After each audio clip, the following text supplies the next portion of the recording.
Well, thank you everyone for joining us tonight for the Whitestown Plan Commission. We'll call this meeting to order here a few minutes late, just as we were able to get folks in from the waiting room. And we'll begin with the pledge. To please join me in the Pledge of Allegiance.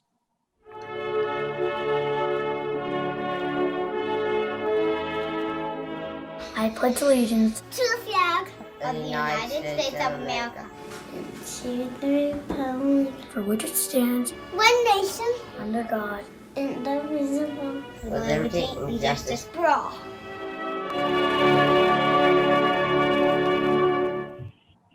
Thank you. Staff, would you call roll? Matt Doublestein, Present. Andrew McGee, Here. Sarah Ford, Present. Lauren Foley, Present. Danny Powers, Here. Dave Taylor, Here. Steve Milson. Here. Thank you. First up is the consideration of the agenda and any consideration of requests for continuance. Acknowledge that we have received a couple of those requests. So, board, do we have any items for the agenda or any discussion on approval of that agenda?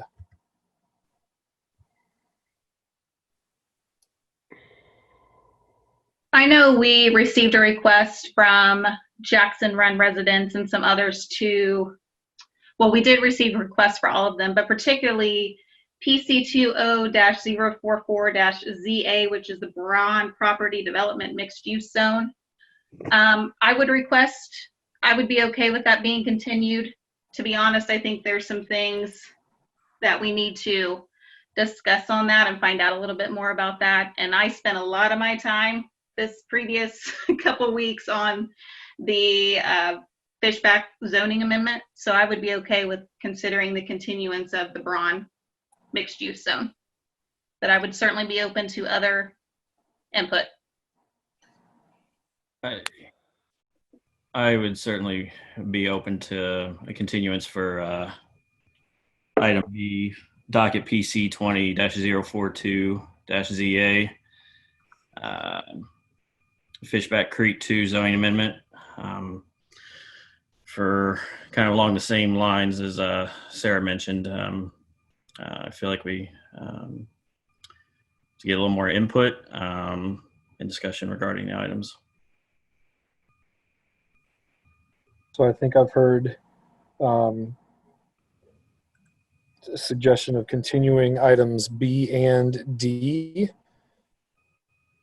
Would anyone like to make that motion for those continuances? Is there any, would anyone like to make that motion? May I ask real quick, John, do those need to be separate motions for each item, or how would that need to work? Would we just need to make a motion for both items? It's up to the board members whether to combine them or consider them separately. Whatever the motion is would be in order.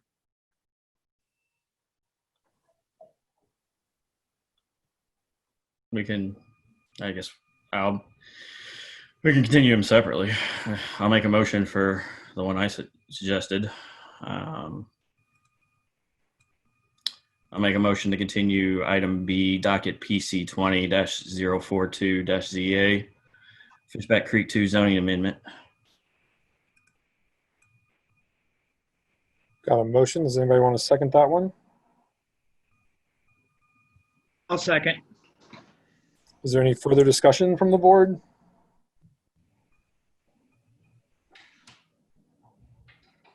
We need to call the roll on all these motions. Yep. So we have a motion and a second on continuance for item B. So we then need to vote on that. Brittany, could you call roll so we can vote on that continuance, please? Yes. Matt Doublestein, I'm going to say aye. Andrew McGee, Aye. Sarah Ford, I was ready to proceed with that, so I'm going to say no. Lauren Foley, I was ready to proceed, so I was going to say no. Danny Powers, No.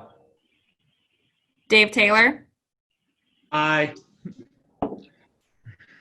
Steve Milstead, Aye.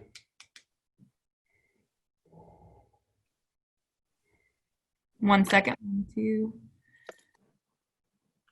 3, 4.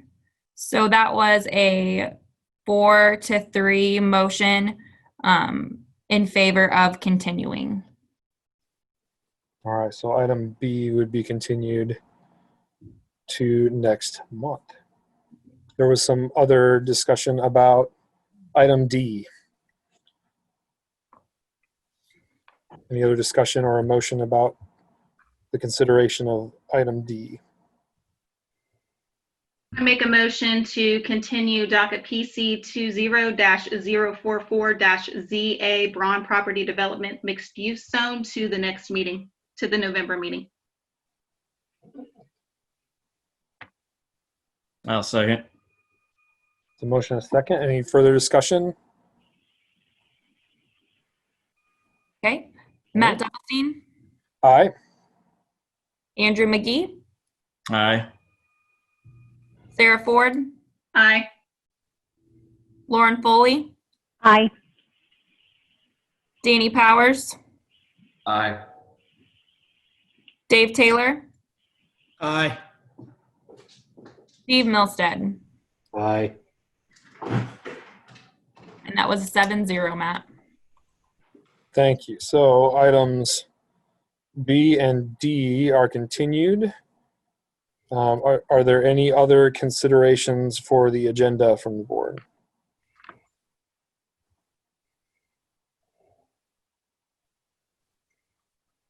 Then I believe we need a motion on the remainder of the agenda for approval. I make a motion to approve the remaining October agenda. Second. Motion is second. Any discussion? And roll on that agenda approval. Matt Doublestein, Aye. Andrew McGee, Aye. Sarah Ford, Aye. Lauren Foley, Aye. Danny Powers, Aye. Dave Taylor, Aye. Steve Milstead. Aye. Mr. President, you may want to mention that any items that have been received on the items, any comments received of those items will be forwarded to the board members for next month's meeting. So Yes, it's not thank you. necessary for persons to speak on those this evening. Yes, thank you. And we did receive a substantial amount of comment on both of those items. Thank you, staff, for forwarding them. I can certainly speak for myself that we've read through all of them, and they are not outside of our consideration. So we'll forward on those comments and have the opportunity to speak again as well next month. Yes, thank you, sir. Matt, Yes. I would like to interrupt for 1 second. My apologies. We do have representing our town attorney. Jonathan Hughes is here, and he would like to say something regarding the continuances on behalf of representing and instead of Steve Unger, a town attorney. Is that okay, Mr. President? John, would that fall here? Certainly, I think that's okay. Great, that'd be wonderful. Yes, sir. Thanks. Apologize, Steve Unger couldn't be with you this evening, and he asked that I attend in his stead, so nice to see you all. Just wanted to make a comment that, as I'm sure you're all aware, the board tonight on any of these matters can make a thumbs up favorable recommendation, a thumbs down unfavorable, or can make no recommendation at all and pass it on. So I know you've moved to continue some items, but just wanted to put out there for the record that if there are items that you just don't know how to vote on yet, you can pass those forward onto the town council with no recommendation at all. There's no requirement you give it a thumbs up or a thumbs down. Just for the record, wanted to know those are the three options, and I'm sure you're aware of that. But Steve asked that I kind of make sure I make that comment. So thank you for allowing me to make a comment on that. Thank you. We have made that motion and continued those items. So I think at this point, that is complete. We did have a number of requests to speak on either of those two items. And I imagine that if there are those who might wish to still speak on them, we do have a location on our agenda for public comment for items not on the agenda. And we have some rules about what those look like, and we would be able to hear folks in that spot as they like. So next on our agenda then is the meeting minutes from the 9/14 meeting. Do we have a motion on the approval of those minutes? I'll make a motion to approve the 9/14 minutes. Second. Motion second. Any discussion? All right, Brittany, if you call us. Matt Doublestein, Now, aye. Andrew McGee, Aye. Sarah Ford, Aye. Lauren Foley, Aye. Danny Powers, Aye. Dave Taylor, Aye. Steve Milstead. Aye. And that motion passes. Thank you. So next on our agenda then is the public request to speak, and this is for topics not related to an agenda item. Our rules call for a total of 10 minutes for public comment for items not on the agenda, and each individual wishing to speak should be allowed a maximum of 2 minutes. Also, I would like to just share that the important note that folks who would like to speak, that request to speak can be made via the chat, but sending a message during the chat is not a form of public comment. So typing in a comment is not a public comment. We need you to please request to speak via that chat and then share your comments publicly when you have that opportunity. All right, so we may need a moment to shuffle here. Brittany, with the requests that perhaps you've received, do you need a moment to shuffle through some of those? Though we, in order to handle that here in this spot, or are we ready to go with folks who've requested to speak in the non-agenda items? Still muted. I guess what I'm asking is, have you received previous indications, or do we need folks to renew their request here in the chat? Yeah, thank you. I apologize. I was muted. Jill is running things and she is getting a high volume of requests to speak. So I was trying to help her get that figured out, and I wasn't trying to interrupt or talk over you, Matt. So I received on both of these items, I received via email public requests to speak for both of these items, as well as Jill is also receiving public requests to speak public request to speak on these items for residents wanting to address the commission. So I don't know how exactly we want to have that broken up. I have both of these items kind of separate for public request to speak. I have 4 on item PC 20-042-ZA. And 6 on item PC 20-044-ZA. And then I don't know. So we have 10 requests, is that? I have what we 10 at this point. Jill is receiving quite a bit. John has his hand up. John, can you? Mr. President, my recommendation would be that you announce that those persons who want to speak on those items, since they've been continued to next month, that they hold their comments for a presentation at the public hearing next month, when it would be more pertinent to what the convention has to consider this evening. Any public or written comments that have been received, again, those have been circulated to the members, so the members are completely up to speed on what has been submitted to this point. Thank you, sir. I'd be open to that, but I'd love to hear from members if they feel differently. I'd like to hear folks' comments proximate to our consideration of the actual items myself as well. Yeah, I think since the item has been continued, it makes sense to have the public comment period during that time. I also would say that I just want to, there was a lot of public input and it was properly submitted. And so thank you for that to the folks on the call. And I think it also gives you, if the item shows up for next month's agenda, it gives you an opportunity for those who didn't submit written, that can still be done too. But I certainly think it makes sense to have the discussion part close to the actual hearing of the item. I would agree. All right. Then if there is anyone who'd like to speak on agenda items that remain on the agenda, so that would be items A, C, and E through H. If you'd submit that request to speak through the chat, we'll wait a moment. I'm sorry, non-agenda items. So other than items B and D and those that I listed a moment ago, those will wait until later. If you'd submit them through the chat, anything else that you'd like to speak on, we'll give it another moment or two for those to come through.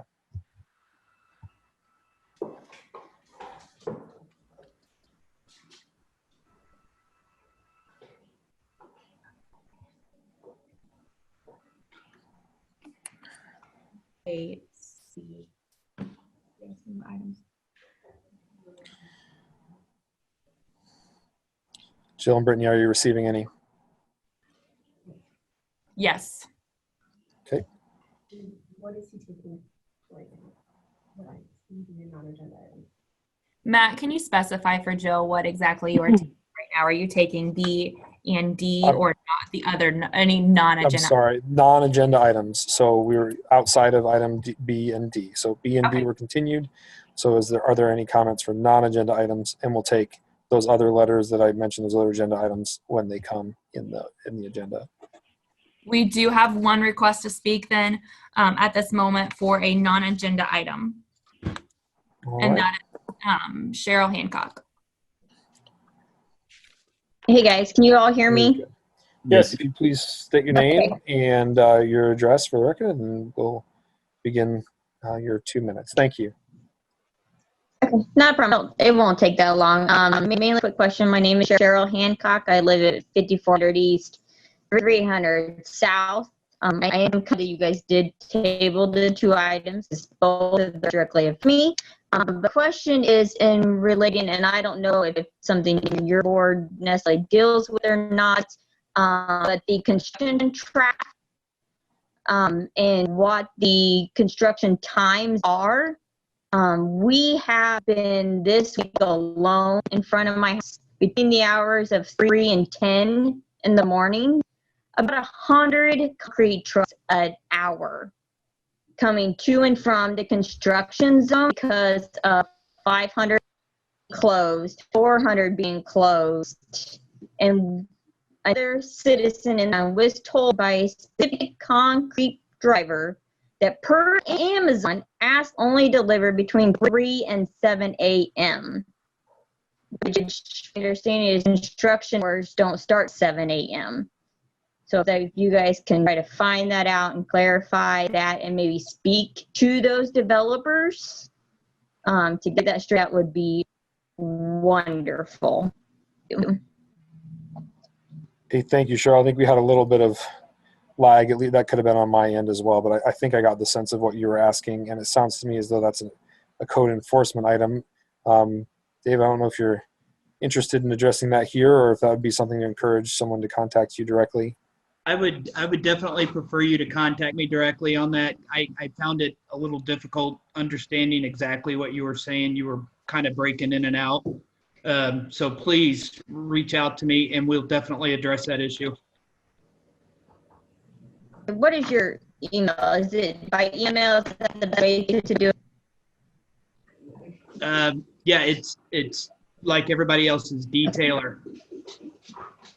Okay, thank you. Thank you, Cheryl. Brittany, have you received any additional requests to speak? No, not for any items that have not been continued. We do not have any requests to speak. And I believe what Matt has said is that in order, we have received comments, but for the items that were continued, I believe the board did say that they would prefer to have the public comment on items B and D to be heard with the presentation and with the developers and everyone else being able to answer questions at the next meeting to when it will be continued to. Yes, thank you. For the people on the call, Brittany, do we have a date for that November meeting? Do you know off the top of your head? The November meeting for Plan Commission will be on November 9th. And depending on what the town does, I anticipate it being another Zoom meeting. So you could obtain a link by emailing myself as well as Nathan Messer for that. Ms. Ford, thank you for that and for getting that information out there. Thank you. Okay, then moving on to our new business, docket PC 20-041CP, the Milhouse multifamily concept plan. I'll begin with the petitioner. Do you have a presentation from the petitioner on this item?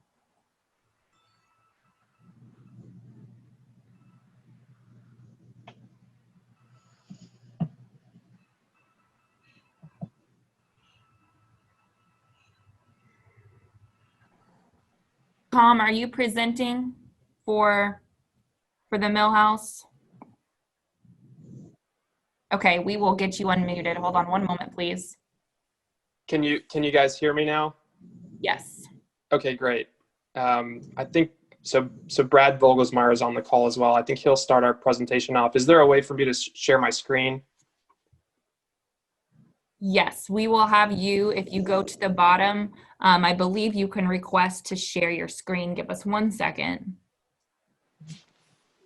You should be able to now. I apologize, everyone. Jill is still receiving quite a bit of comments still regarding agenda items that have been continued.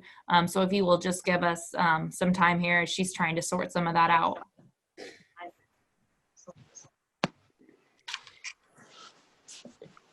Is everyone able to see the PowerPoint? Yep. Yep. Okay, let me go.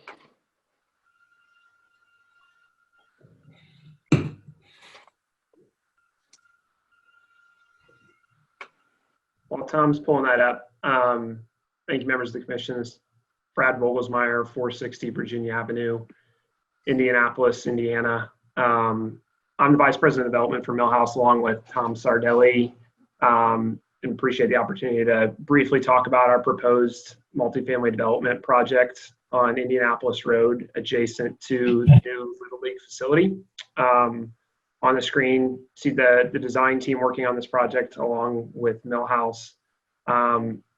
This evening's presentation was for just to quickly, for those that don't know, walk through who Milhouse is, a little bit about our track record and experience with similar situated projects in Indiana and across the Midwest. Then I'm going to hand it over to Tom to kind of walk through specifics of the concept plan, which I know folks have seen, and then walk through some of the changes as well as a result of staff comments. And then we'll leave that open for any questions folks might have. So Tom, if you can just go to the next slide. So just real quick, Milhouse is based in Indianapolis. We are a ground up mixed use developer with a primary focus in for rent apartment development. We've been doing this for a little over a decade, and we've developed and built over 2,500 units in the Indianapolis MSA and over 6,000 units across the Midwest and Southeast. Here on the next slide, Tom. A lot of what we do is focused on really great high growth submarkets and what we call secondary markets across the US. And so we're excited the opportunity to come alongside what's going to be a great Little League facility there on Indianapolis Road and put a complementary use that's compliant with the current comprehensive plan, is really contextually appropriate to all the growth that's happening in Whitestown. We are a vertically integrated company, which means we do all the development, construction, property management in-house, and we'll own this too long-term is our intention.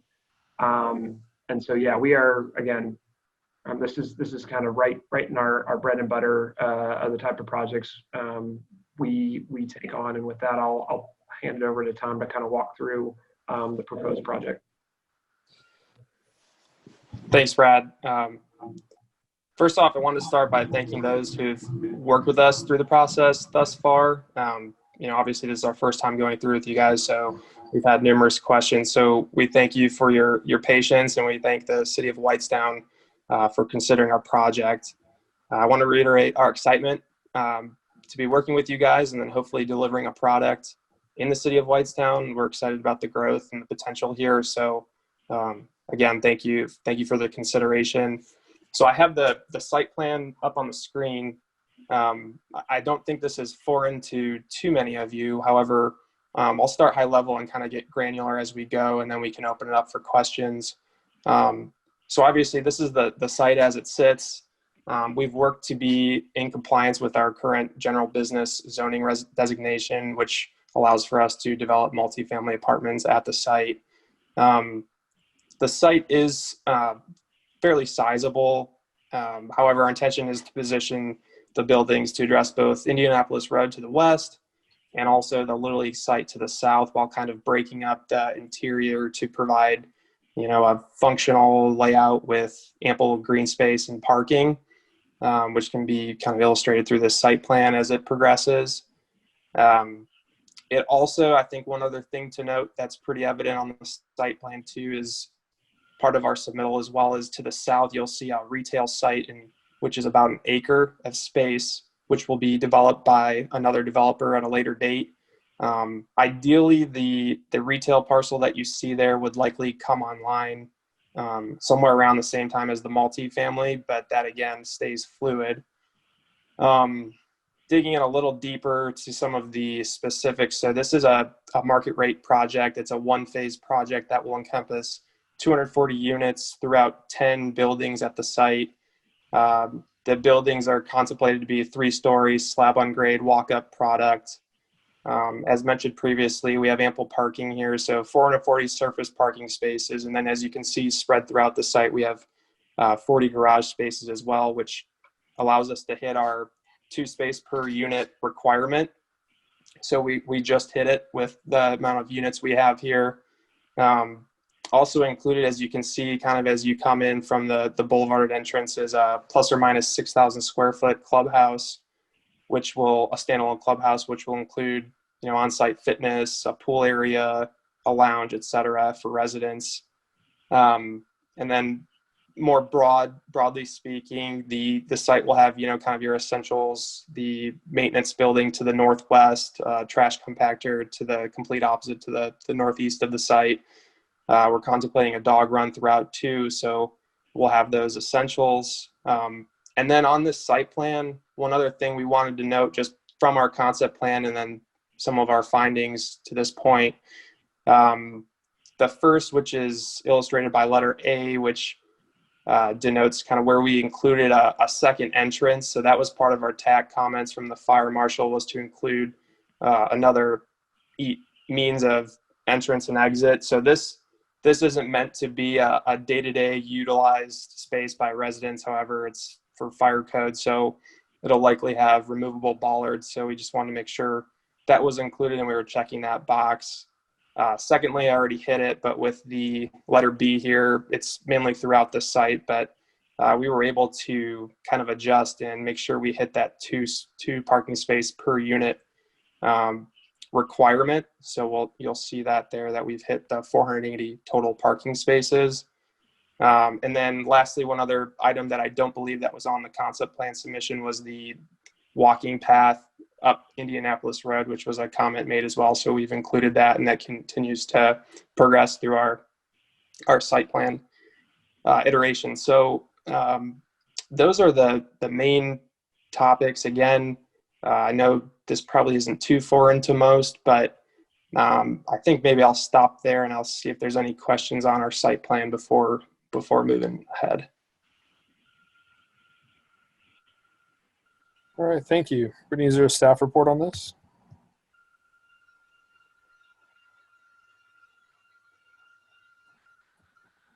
She muted again.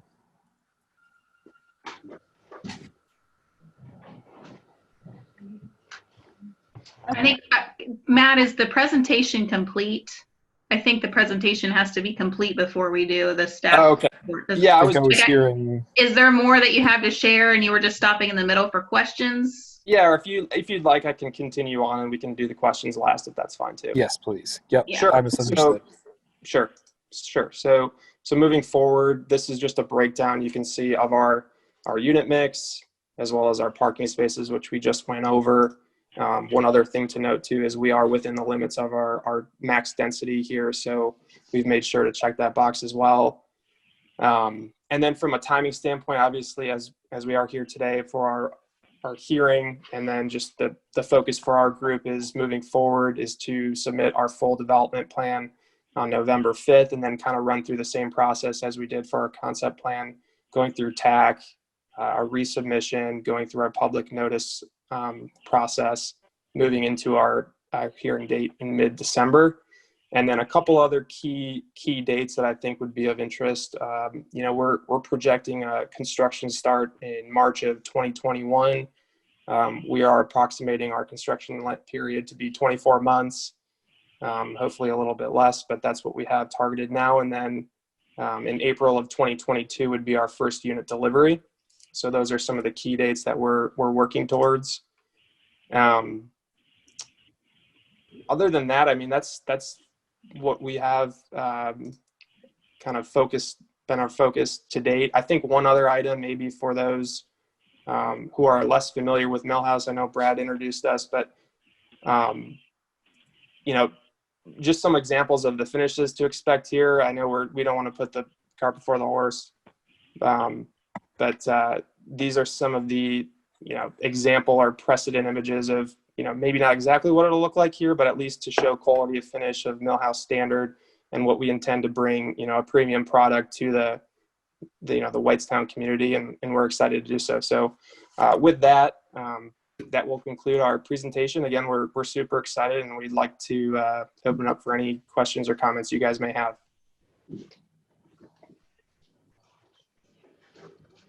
Thank you. All right. Now then, Brittany, All right. you have a staff report for us. Is the applicant should ensure the walking path on Indianapolis Road extends north property line after the proposed fire access.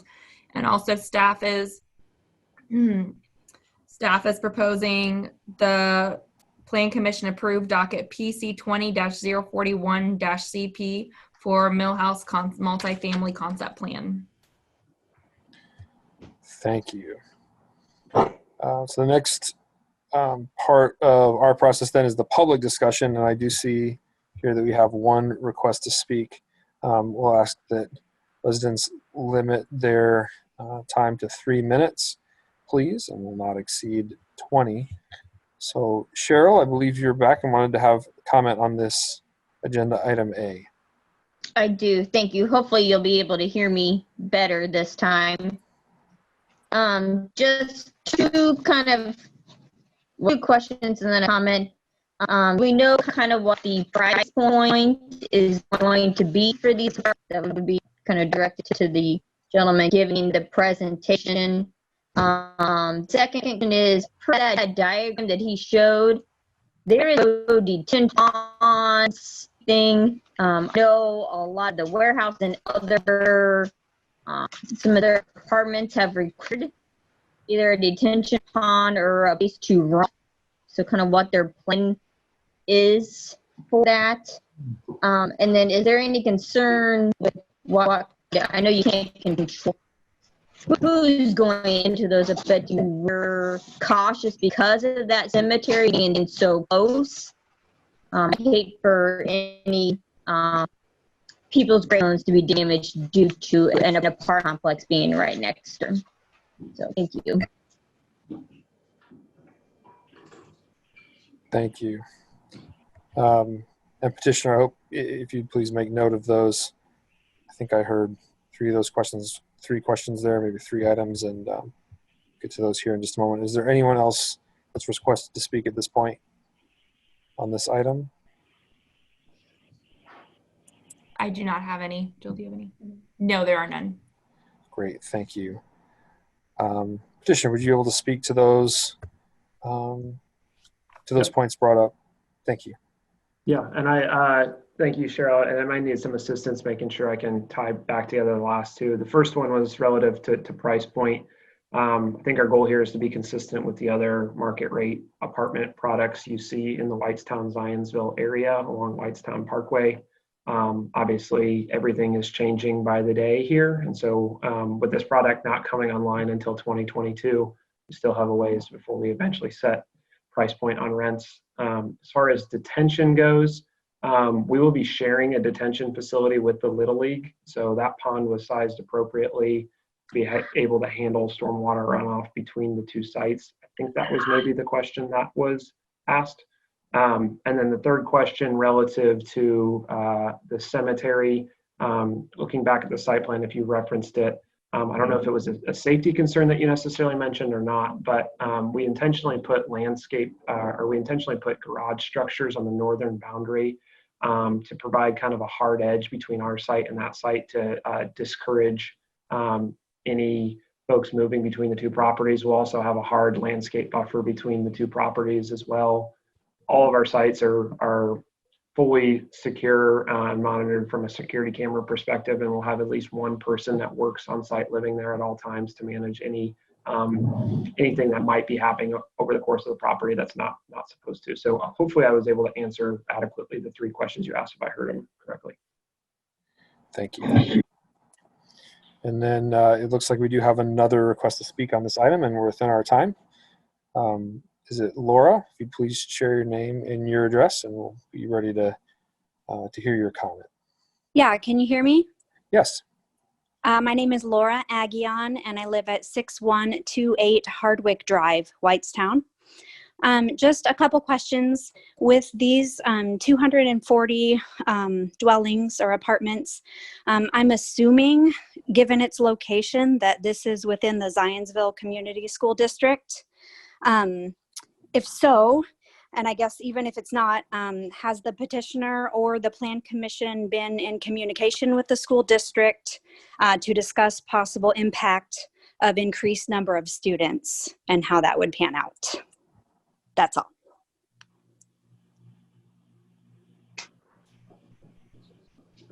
I'll answer initially and then defer to any folks on the member of the commission. We have not had any direct conversation as a result of this project coming forward, although knowing that this is not a request for rezoning, the zoning designation already allowed for this impact of a use. And so it's my understanding that conversation may have previously been had when the zoning designation was changed to general business.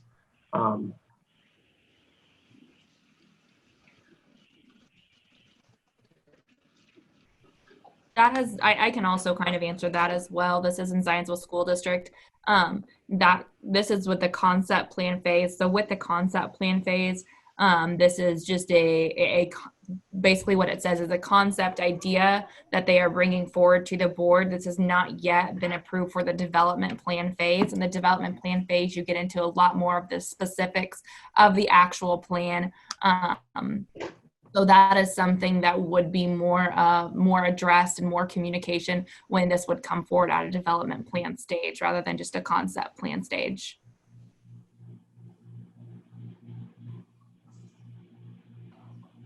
Right. Thank you. Are there any additional requests to speak? No. Seeing none, then we'll close the then the petitioner, do you have any additional time, any additional closing remarks that you'd like to share? No, not at this time. Great, thank you. Then we'll close that, the public opportunities to speak. And is there any discussion among the commission? I do. I have a question about the retail space. I know you can't say exactly what will go in there. I'm just kind of curious. I mean, what, when you've when you've put these up before, what kind of retail ends up being there many times? Like, can you give us an idea of what it might be? Yeah, I think the target is consistent with serving the needs of multifamily community, serving the needs of folks that would be using the Little League facility, whatever ends up happening across the street with the old rec site as well. So I think a lot of it is market driven, but it's service oriented retail for folks that live, work, and visit the community. So that could be anywhere from food and beverage to true kind of service retail where you run errands over the course of the week and weekend. Thank you. I do have a question as well. You talked about the walking path, and thank you for including that. I do see on the view I'm looking at is oriented differently. So northwest corner, past that secondary drive that you mentioned, does not look like it's included on the plan that I received. Is it the intention to include that path in that corner as well? Yes, it is.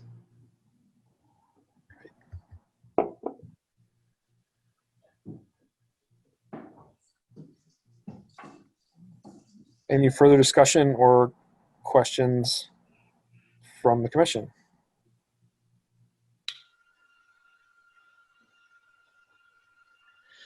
I'll make a motion then to approve docket PC 20-041-CP Milhouse multifamily concept plan with the addition to ensure that the walking path extends all the way to that northwest corner property line. Second. We have a motion and a second. Is there any further discussion? I'd like to offer one other item for discussion, and staff, thank you for what you said about schools, and I'll acknowledge on public record that I am an employee of the Zionsville Community Schools and do not speak for them, but I do think it's good practice for us to involve our other agencies of government when we do these kinds of things. So thank you for noting that, Brittany, and I hope that'll be a part of our process too. All right, we have a motion and a second. And we'll call for a roll call vote, please. Matt Doublestein, Aye. Andrew McGee, Aye. Sarah Ford, Aye. Lauren Foley, Aye. Danny Powers, Aye. Dave Taylor, Aye. Steve Milstead. Aye. And this item passes. Thank you. Moving on then to item C, docket PC 20-043-ZA Jackson Run North Zone Amendment. Sheward. Yeah, I think Brian too. He's on Brian Sheward. So you're unmuted, Brian. Yes. Brian, can you hear us? I don't think we can hear you, Brian. It shows that you're unmuted, but we're unable to hear you. Can you hear us now? Can you hear us now? Yes. Hey, sorry about that. Oh, is that better? Yes, we can hear you now. Good. Do you want us to go forward with our petition, Mr. President? Yes, please, if you would. Okay. I think Brittany's been kind enough to download a PowerPoint that we sent in. If I could ask her or Lori to display that, I'll walk the Plan Commission through that PowerPoint with your permission. Thank you. All right, you will just need to let me know when to change slides, Brian. I will go ahead and pull that up on my screen. Thank you very much, Brittany, and I'll do that. I'll just say next slide when we finish one. How's that? Sounds good. Okay.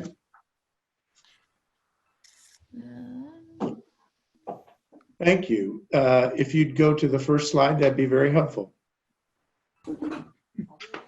Thank you. Members of the Plan Commission, good evening. This is Brian Toohey. My address is 50 South Meridian, and I represent Braun Property Development, LLC. Here with me tonight are Steve Braun and Adam Braun of that company, and also Brian Sheward, our engineer. In these extraordinary times, thank you for hearing our case.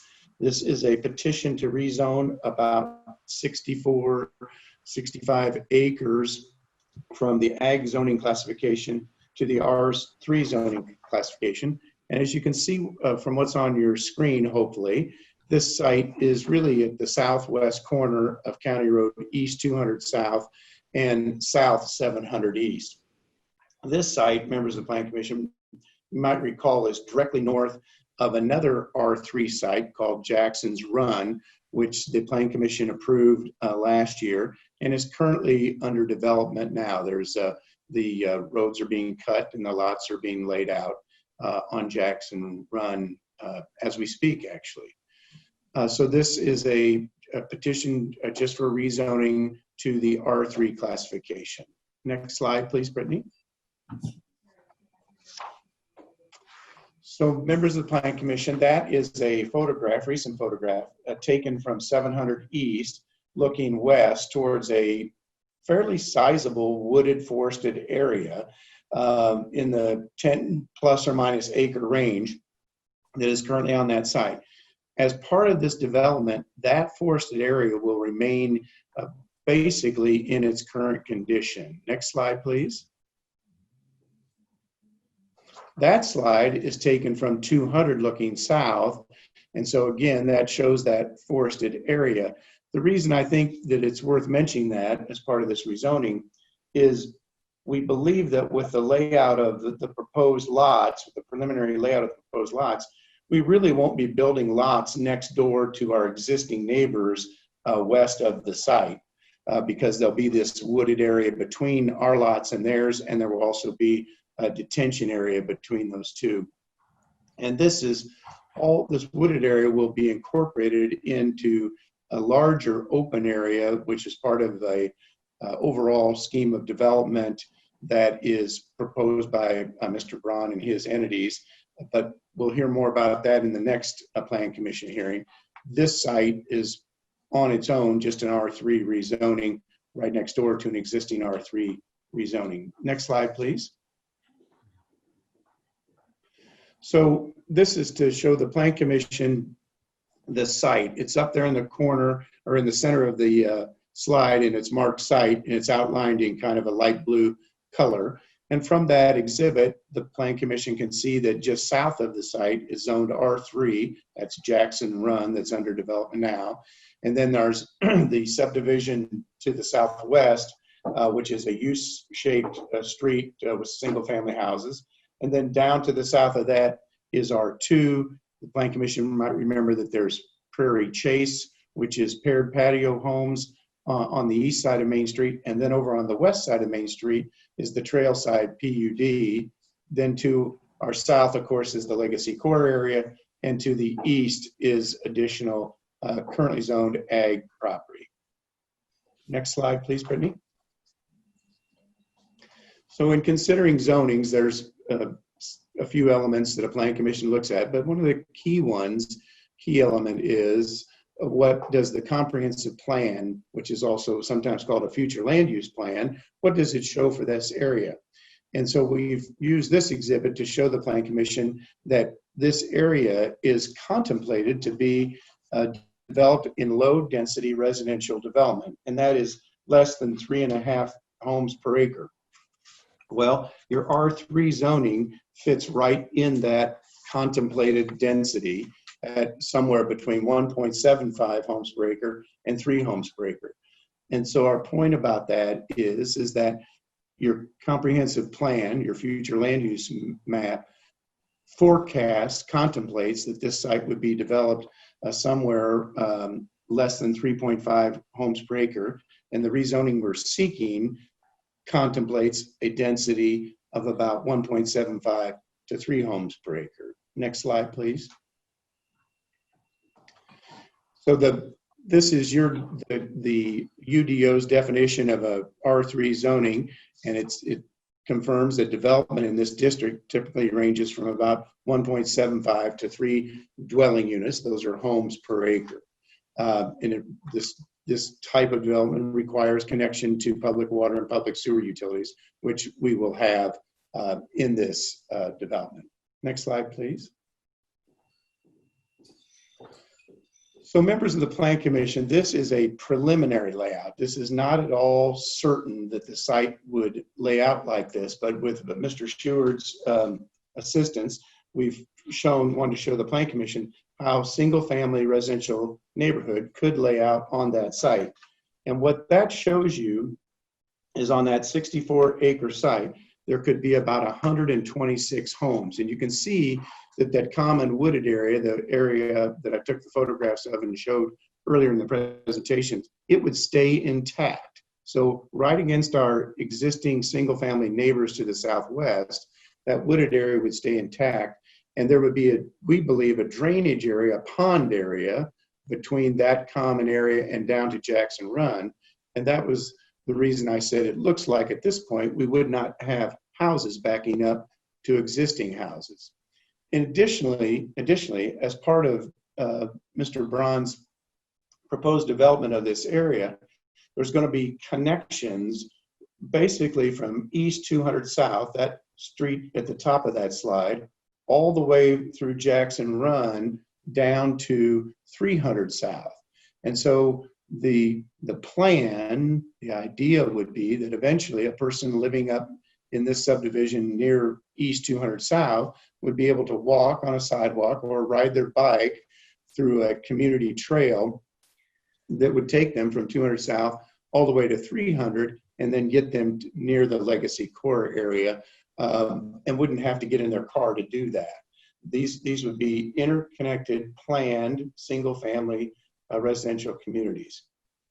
And the density of this particular site is really pretty low. That 126 lots on that acreage would be under 2 homes per acre. So it would be at the very low end of the recommended density under the comprehensive plan, which contemplates less than 3.5 homes per acre. This would contemplate less than 2 homes per acre. And as you can see, it would connect to the existing Jackson Run development, which has been platted and approved. Next slide, please. So the staff, we've worked closely with them in this case and the other case that was on the agenda this evening.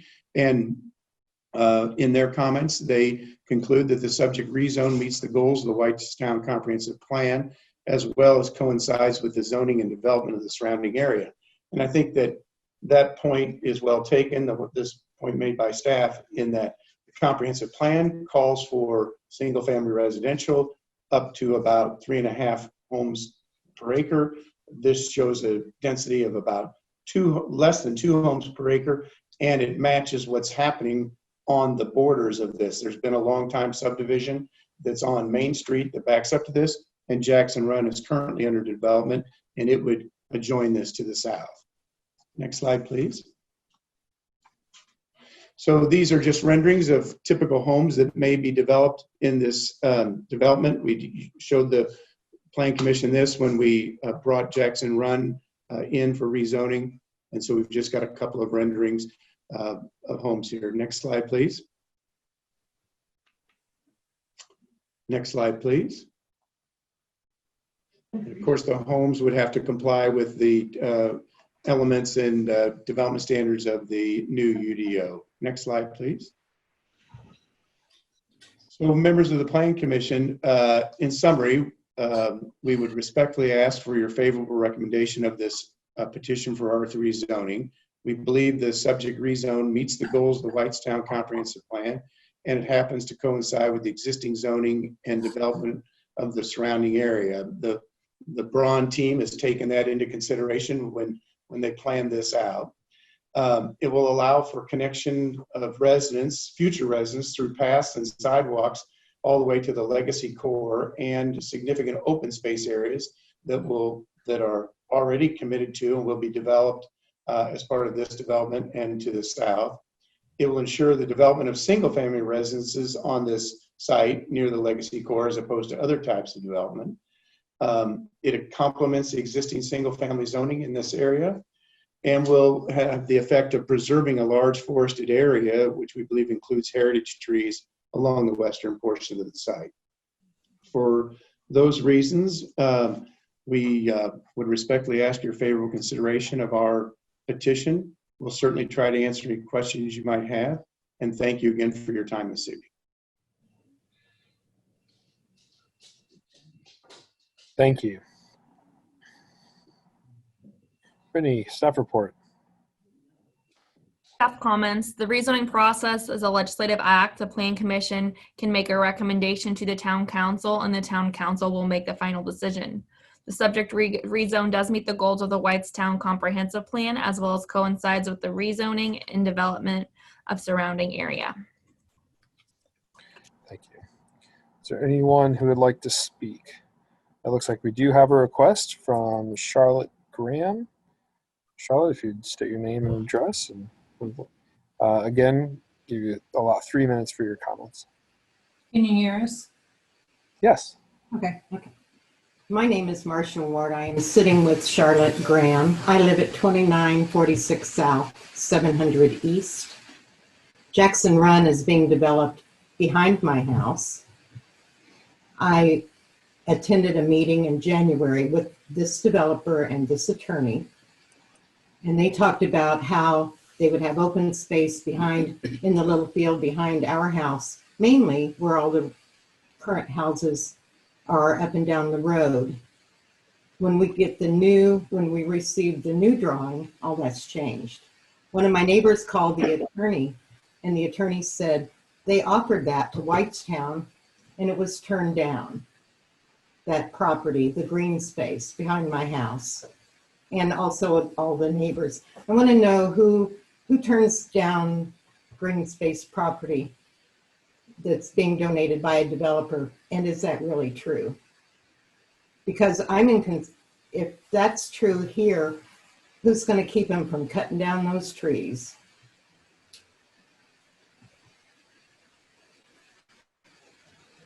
Thank you for your comments. We'll make sure that we include those in our request of the petitioner.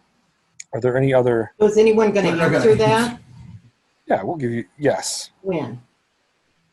Give us just a moment here and we'll see if there's anyone else who would like to speak, and I'll ask that the petitioner is sure to address your comments.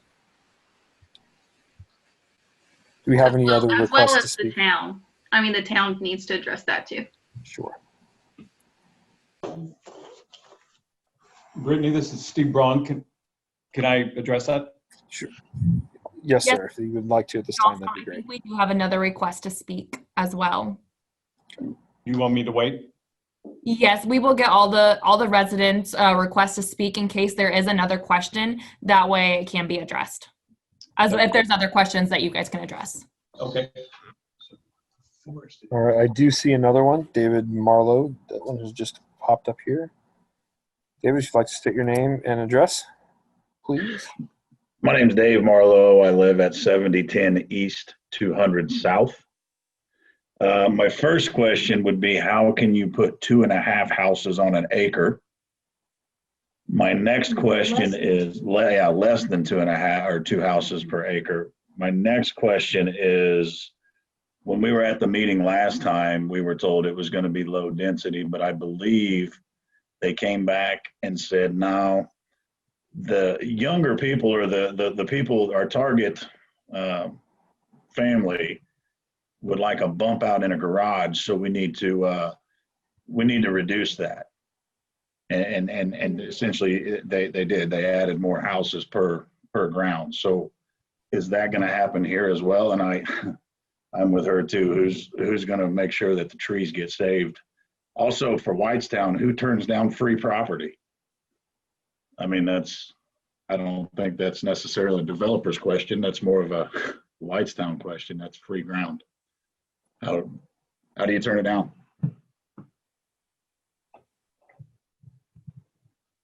Thank you. Matt, the town will address the questions that were asked to us. Great. But we will let the petitioner address any other questions. I don't see any more here. Have any more come in? Any more requests? No. All right.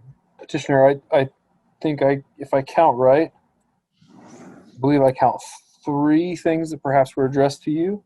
If you could speak to those, please, specifically the green space near the home, and then that question about, maybe it's the same one, and then related to density as well, if you would please, sir. Yes. Well, thank you. This is Steve Braun here, with the developer. First of all, thank you for considering this petition, and thank you for letting us petition this evening. The density one is an easy one. When we came into Jackson Run, we were looking for an R3 zoning, which is up to 3 homes per acre. We ended up in the current Jackson Run development less than that. So there was never any intention to not go to the density where we provided a conceptual plan that was under the R3 zoning that was within those boundaries. And the same is true with this petition here as well. This will actually be less dense than the current Jackson Run development.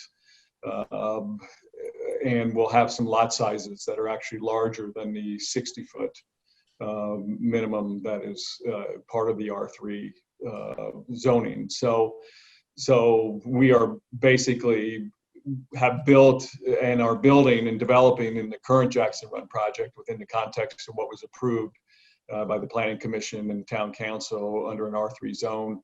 We would do the same here, but less dense, with some larger lots sprinkled in there, including the wooded area. So I think that hopefully answers the density question. As it relates to the open space item, we did reserve approximately 14 acres on the south end of the current Jackson Run development as an unknown, because we felt that we needed common space, park area, of which there is significant space there as part of this Jackson Run development. I'll talk about that in a second. But when we started that discussion, and we did not know where the town necessarily was going with their park plans, they were still in development. And originally the discussion set was that we would actually turn this into more of a common park for the broader area. And this could potentially include splash parks and buildings, and there were all kinds of proposals and thoughts as to what would happen there. And then really 2 things happened. One was COVID hit. And I think as I talked with the people in the parks group, there was some sense that big splash pads and all the things that, aren't usable in this kind of environment was really not the longer term direction that they wanted to go. And they were looking for smaller gathering areas and pocket parks, which is generally how we designed this. And then the other big issue was that there is a floodplain that runs right down the edge of the current Jackson Run development and into that area that is near where the 14 acres were that we had set aside for future purposes. And it turns out that being able to build any access that went from east to west, from 650 over to 700 east, through that area was just not feasible from the standpoint of trying to put roads or bridges over this floodplain area. And those 2 common points were really what we discussed. And then we all decided that in the long run, as opposed to having a lot of parking lots and asphalt and concrete, where a lot of people from the area would come and park and gather in this park area, that really it was a much better idea to turn this into a nature park, which would have trails and smaller pocket parks and gathering areas that go all the way from that south side of our development. That will include land that will come from me as part of our Jackson Run development, approximately 25 acres or so. An additional, that forested wetland that is up on the north, the new development that we're petitioning here for this evening, will be connected by trail. And we're actually designing it so that there are walking trails, that the ponds will be useful, gathering pocket parks, 5K trails, and D.R. Horton is also contributing some land that's in that floodplain. And so I believe personally that that is much more conducive and in the interest of the people that are in the Jackson Run development, people that will be in the Prairie Chase and Trailside, and more importantly, the locals, not to pull in all these people coming to splash parks and other areas. So in your backyard, instead of having asphalt concrete building splash parks, we're now designing this to be natural grass areas, walking trails, running trails, things that are, you know, much more conducive to the people who live in that area, being able to walk out their door, jump on their bike or put on their running shoes or walking shoes and be able to have a substantial amount of trails that complement their living area there without designing it to bring in a lot of people from other areas, because quite frankly, because we don't want a lot of asphalt and concrete, there won't be a whole lot of parking that will exist in the way it's being designed right now. So it really will cater to those people who live in the legacy core area today and those developments that will happen. So the town never turned down the offer.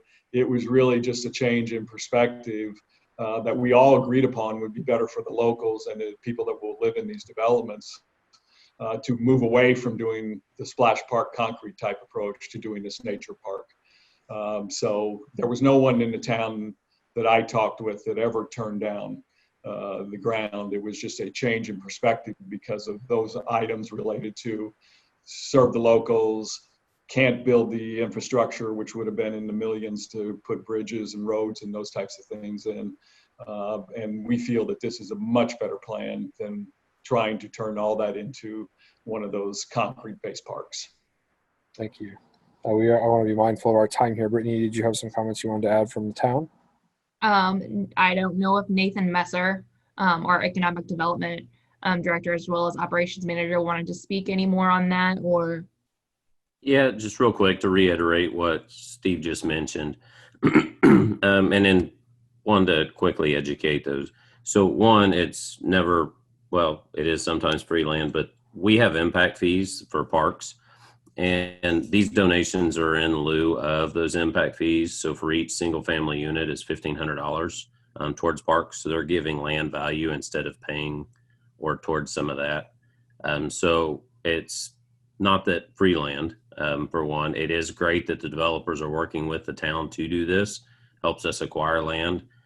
This project has gone above and beyond that. They've paid to hire designers to look at designing this as part of redoing the ditch, because with the drainage, there's a lot going on there. And while we wanted to originally expand and build a large park that butted up next to Lions Park, with those drainage requirements through the county, as Steve Braun said, creates a massive ditch that it would spend millions building a bridge across to do this, an actual travel bridge. Now we've created a plan that goes up, instead of just going across and being that pad, it's going up Jackson Run and turning Jackson Run from just being a ditch into an amenity for the town.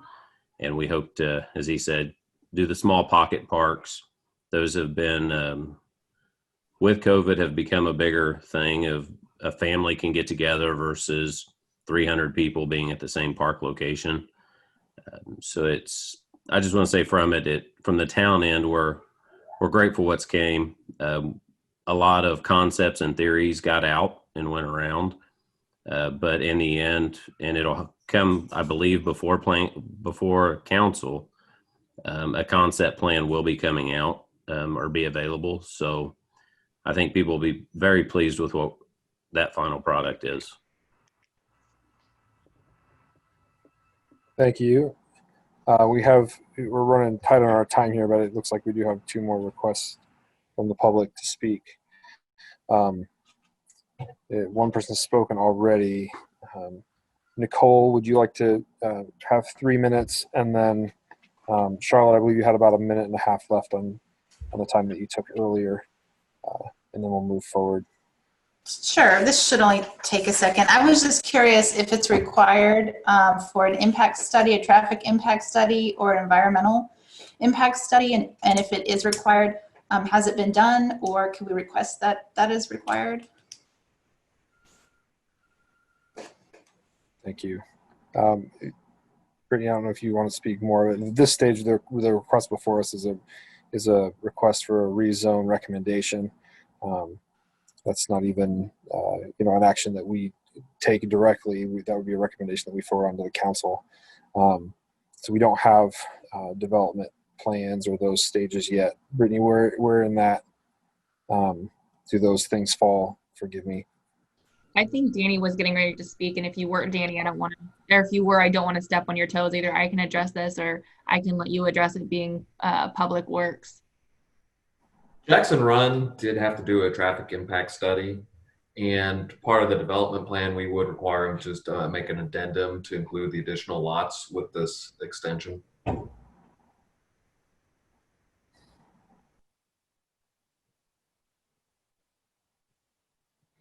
Great, thank you. If that answers those parts of the question, then those things will be required. Charlotte, then, would you like another minute? Yes, I would. It's just a quick question. Why is Mr. Braun not working with the current residents of Jackson Run on anything? I mean, we had one meeting in January and that was it. And we get these letters in the mail, not certified, a few days before the hearing. We don't have time to get together or anything. I mean, I just want to know why he's not working with us. So, sorry. Brittany, can you hear us? Yes. Okay. Certainly we complied with the notice requirements, and we would be happy to meet with existing residents of Jackson Run. I think before the last hearing, we had a meeting out at the golf course. If that's desirable, we're willing to do that again and explain the proposed plan. We'll just figure out a time that works for everyone and schedule a meeting. But we didn't not send notice in proper form, and it would seem to me that folks did get notice because they've responded and voiced their opinions this evening.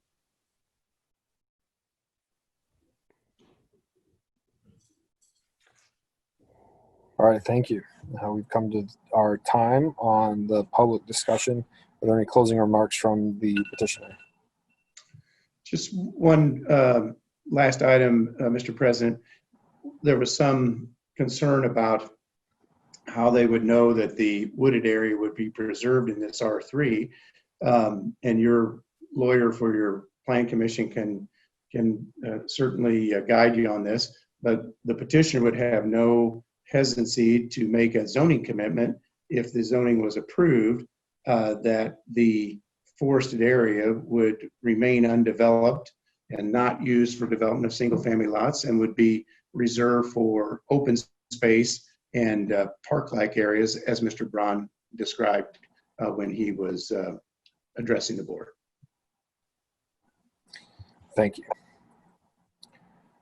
We'll close the public hearing and call for questions and comments from members of the commission. That was my question, was related to the commitment of that area, and I do see that indicated on that is in fact part of the site, correct? That whole wooded area is a part of the site. It's not adjacent to the site, it is within this site. Yes. And so that's a commitment you can make. Yes, sir. Okay. Anyone else?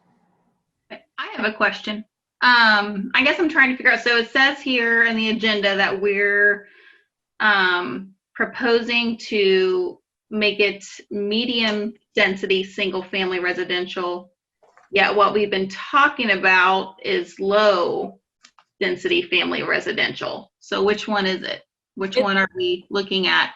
R3. There is a difference in densities between the comprehensive plan as well as the Unified Development Ordinance. The Unified Development Ordinance is the standard that we have for all of our development plans that we have. The comprehensive plan just has a difference in densities and how it how it specifies densities for single family, low family, and medium family. But what they are looking at doing is a medium density single family according to our Unified Development Ordinance. So it is, they have to follow the UDO in this. Okay, that explains that. Thank you.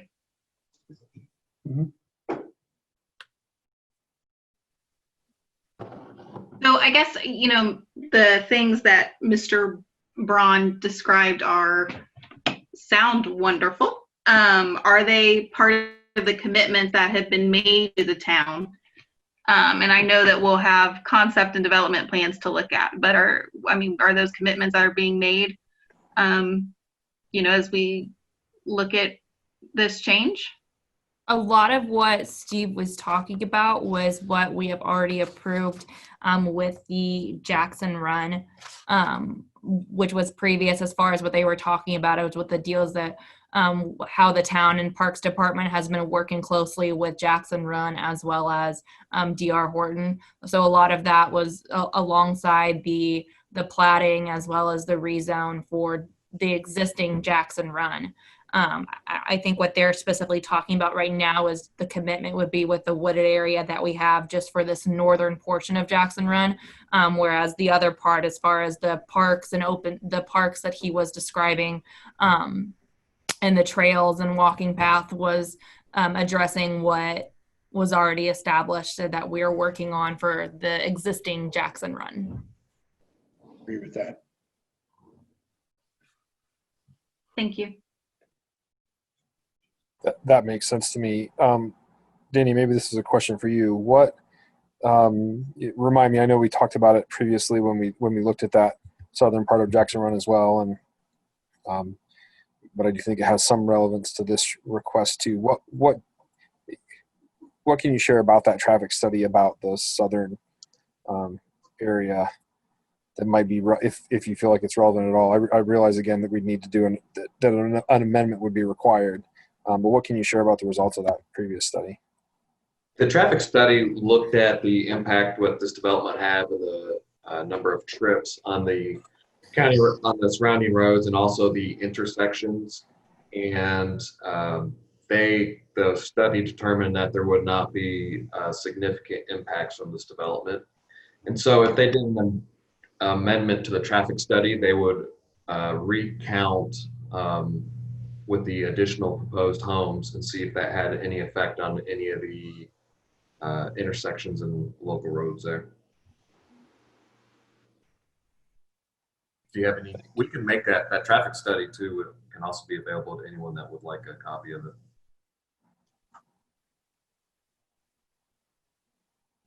Thank you for that. Any further discussion? Matt, I did just want to clarify on my comment that I just made. I think Brian was saying that you guys can, he was saying the petitioner was agreeing to make a commitment regarding the woods with this property. I don't want to make sure there's not any confusion on, they were talking about a commitment for this property as well. I agree.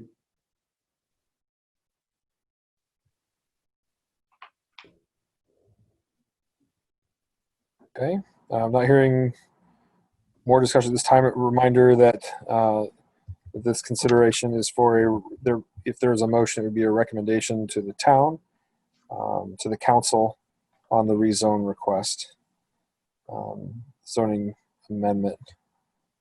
Is there a motion? I'll make a motion for a favorable recommendation for I just lost my agenda. Docket PC 20-044-ZA Braun Property Development Mix. Or sorry, wrong one. Reading wrong one. Docket PC 20-043-ZA Jackson Run North Zone Amendment with the commitment that the wooded area to the west, as outlined, looks like in dashes, is preserved.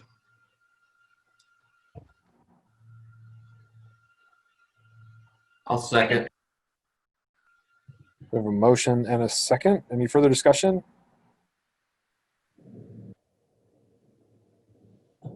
Brittany, would you call roll on this vote? Matt Doublestein, Aye. Andrew McGee, Aye. Sarah Ford, Aye. Lauren Foley, Aye. Jeannie Powers, Aye. Dave Taylor, Aye. Steve Milstead. Aye. Thank you. And this item passes. Thank you for your time this evening. Thank you. Item D on the agenda was continued to next month, so we'll move on to item E, PC 20-048TA, amendments to the Whitestown UDO. I guess now it is my time to present. So I have sent you guys, as well as you can click the link on the agenda, just a couple exhibits. As you guys know, since you helped make a motion in approving the new Unified Development Ordinance, as we go through the ordinance kind of in real time in our day-to-day lives here in the planning office, we do find there's some things that we do need to amend, which is typical with any ordinances of that size. So the first thing that we have up is Exhibit A, and it's for Chapter 12 of the UDO and its definitions. We are wanting to clarify definitions for the following. Assisted living will be a facility licensed by the state of Indiana that provides social opportunities within the residents' community and provides support services with daily tasks and activities, which may include prescription, transportation, personal care. We also have automobile services light, established providing routine maintenance and minor repair servicing of automobiles, which may include washing, cleaning, waxing, greasing, tire repair, wheel alignment, brake repair, muffler replacement, engine tune-up, flushing of radiators, servicing of air conditioners, and other activities of minor repair and servicing. Automobile services heavy, established providing major repairs with the servicing of automobiles, including engine overhaul or replacement, body work, upholstery work, glass replacement, transmission overhaul, brake repair, with drum and disc grinding, replacement of electrical accessories such as starters and alternators, frame alignment, and rebuilding the wreckage of automobiles, excluding commercial wreckage, dismantling junkyard, truck and tractor repair, and liquor stores, which is establishments engaged in the sale of alcoholic beverages for off-premise consumption. We do have some of these listed, however, there either were not clear definitions or it was listed and it was missing a definition. So that is one thing. Another is that we are, if you look at Exhibit B, the ordinance language to amend is we are just doing, if you look at, let me pull it up here. So what was the second one? They're just adding liquor stores. We are adding under districts. If you look at retail sales, service, and repair, we are adding liquor stores on there as being permitted and not permitted in certain commercial districts.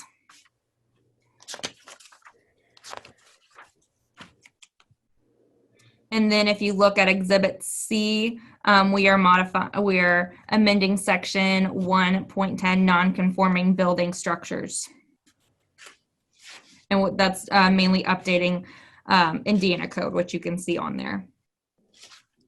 So those are the three things that we have right now that we have found going through the UDO, again, that we would like to make amendments to. If you guys have any questions, comments, concerns.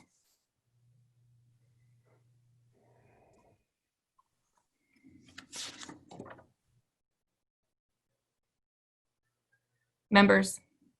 Yeah, are there any from public? I mean, I read through it. It's, it's pretty straightforward stuff. There are, I mean, this is pretty typical. I mean, if you look at the size of the UDO and just going through daily, I mean, there could always be some in the future, but this is some things that we have noticed right now that need to be amended. So then you guys will also make a recommendation for this, and then it will have to go through council as well. Thank you. Is there anyone who would like to speak on this one? No, I don't have anything. Okay. Any further discussion or a motion?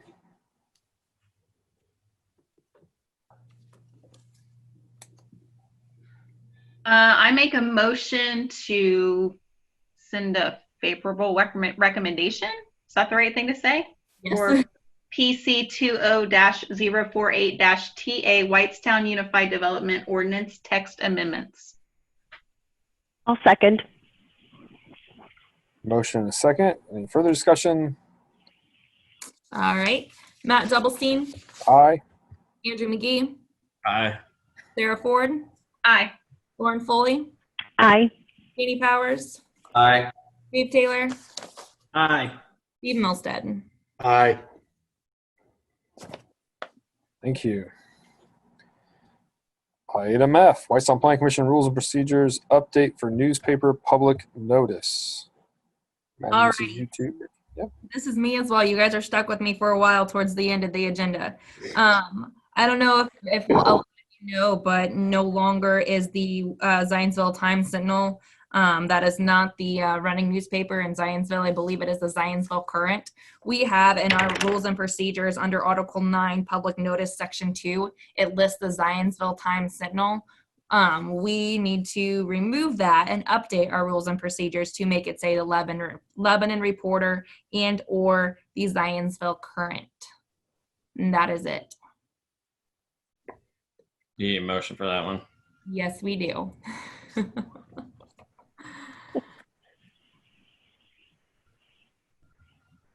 Are you making that motion, Mr. McGee? So moved. Is there a second? Second. Motion second. All Roll right. call vote, please. Aye. Andrew McGee, Aye. Sarah Ford, Aye. Lauren Foley, Aye. Danny Powers, Aye. Dave Taylor, Aye. Steve Milstead. Aye. Thank you. Whitestown Fishback Creek TIF order. All right, these next two are something that I believe you guys are familiar with seeing. This is TIF orders for a new TIF district or existing TIF district. These are sent to the RDC and then forwarded along to the Plan Commission. The first one is for Fishback Creek. And the next one, it's the same thing, is for the Legacy Core. I believe the Legacy Core one is an amendment, but both of these are just our standard TIF districts that we have from RDC. If there are any questions, I probably will defer to Nathan on that, as he is involved with the RDC and I am not. But if you guys have any questions, just let me know.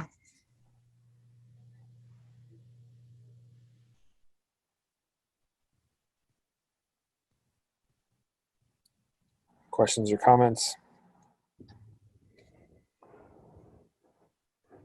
What is our relationship to these proposals?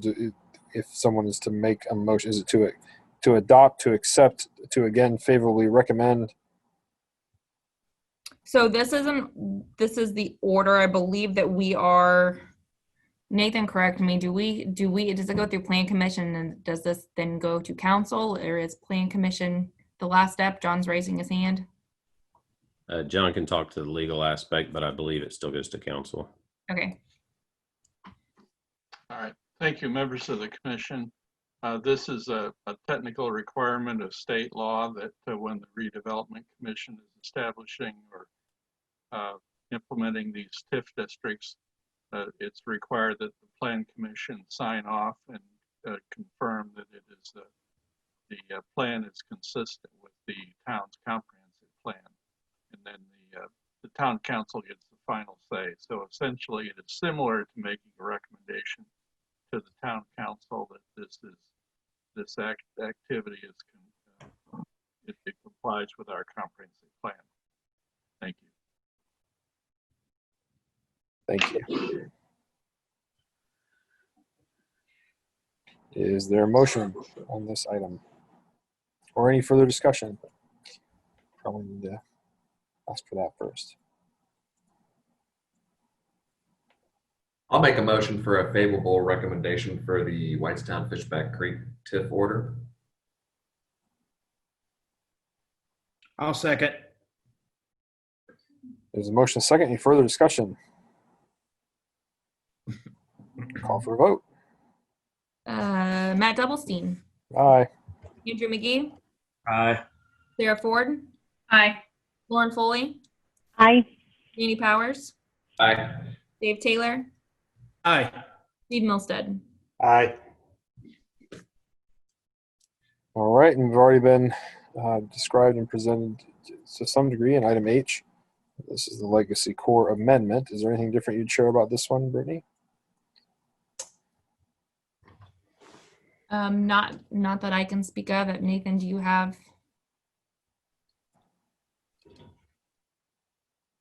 No, this is the RDC put it together, and it was expanding and separating to create a secondary ERA, but no, same as the other. Any questions or discussion? Or a motion?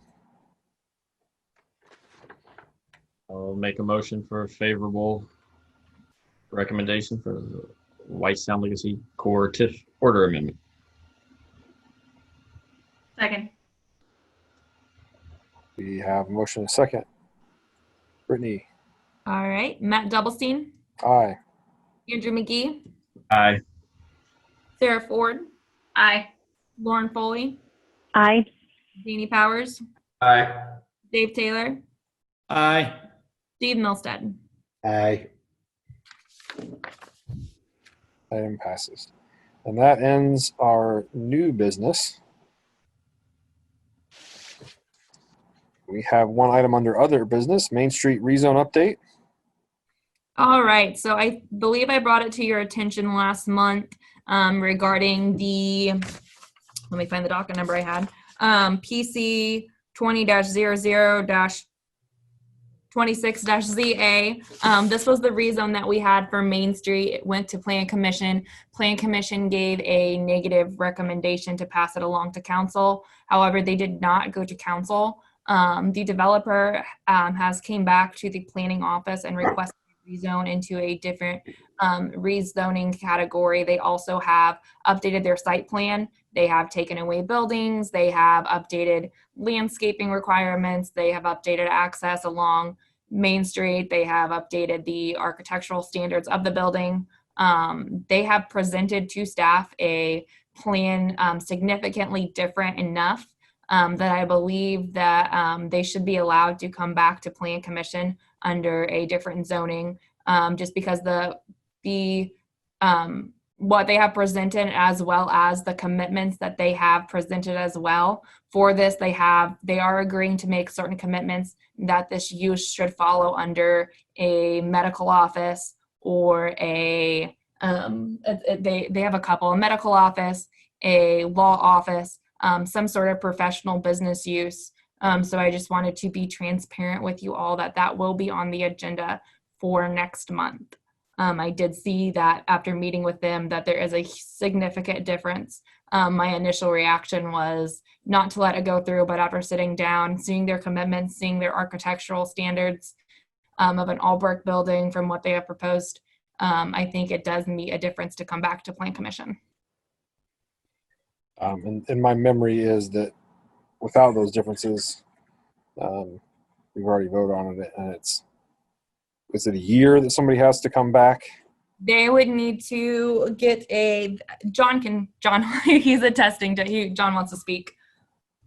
Right, there is a state law that allows the Plan Commission to have a rule that locks them out from reconsidering the same proposal for a year, as you said, Mr. President.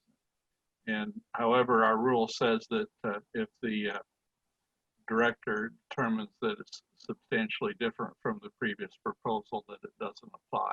So that's what's happened in this case, and why Brittany's decided to bring that forward. Thank you for the additional explanation. All right. So that's for next month, in addition to the other items that were continued and anything else that may come up, right, Brittany?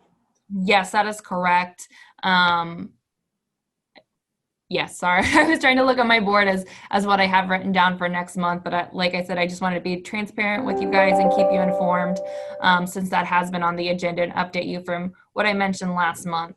So as well as the next the other two items, B and D, that will also be on the agenda for next month. All right, thank you. Is there anything else? Any other announcements? I do not have any other announcements. Oh, yes, I do. I'm sorry. I'm just kidding. I know normally we approve the calendar in October. However, with the agenda, I figured I wouldn't keep you guys any later going over every month. So we will have the calendar to approve for next month for WPC that is already completed. So I will probably send that out to you guys ahead of when I send the agenda. Take a look at the dates. Try to double check to make sure there's not going to be too much of conflict or any holidays. Lori did a great job already going through this, but I will send that out for you guys for review ahead of time. That way we don't need to necessarily go through month by month at the next meeting. Thank you.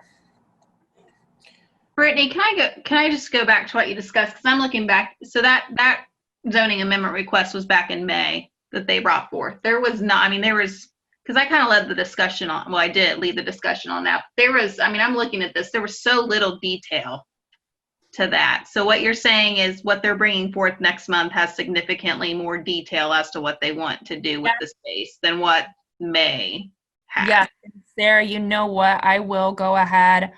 Let me see.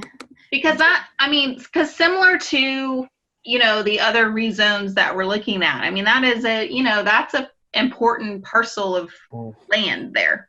Let me go ahead and Jill, can you allow me to share my screen? I will share with you what I have received from the petitioner. And they said I can share this with you guys, and I will show you. Again, this is what I received from them. They have not filed anything. As you will see, this is all kind of stamped drafts, but I had lots of conversation with them. So let me pull up what I have. If I can find it. I just had it up just 2 seconds ago when I was talking to you guys. Here we go. Okay, can you see my screen? So not to speak or give their presentation for them. However, you will notice on this that the additional building that they have is no longer there. They show only 33 parking spaces. That's per our requirement for the building. You can see landscaping that they have proposed along Main Street. They also have included a community garden that they would like to have for this site. I will go, those are some elevations. There are some better ones that you can see on here. Here is an elevation. I'm sorry, it's kind of sideways, guys. But you can look at the building material. I told them, I honestly, there's not I've seen, residential houses that look like this, or this looks a lot nicer than. They really tried to go back and present more of a professional office building. This will be what they're looking at, either a single use, or they might have two similar office or two similar people that rent it out, or not rent it out, I'm sorry, two similar uses within that building. But as you can see, just the architectural standards are completely different. The site plan's different. They also have, with this, included a better updated landscape plan. They've included brick on their building, and then they have their statement of commitments that they would go to, that would go with you guys. They said general business on here. They are looking at professional business. I believe it's not general business, but the uses that only would be allowed would be a medical office, medical and dental office, engineering and architectural services, insurance agent, if it was a single family, or a counselor at law. So those would be the only allowed uses for this, and that would run with the land. So from what they showed me in conversation with them, I said this was definitely significantly different than what they had proposed before. I know before there was still a lot of unknowns. I think with this commitment that they have in place, them refiling is a big difference. So thank you. You're welcome. And that will be, like I said, they have not officially filed. They did say that I could share those drafts with you, but I will send that out next month and look on the agenda.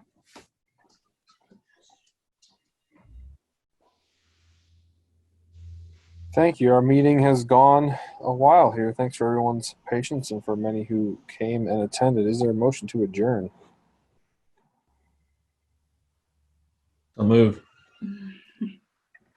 Second. And I don't think you have to call roll on this one. All in favor? Aye. Aye. Aye. Opposed? All right. Thank you. Thank you. Stand adjourned. Good night, everyone. Thank you.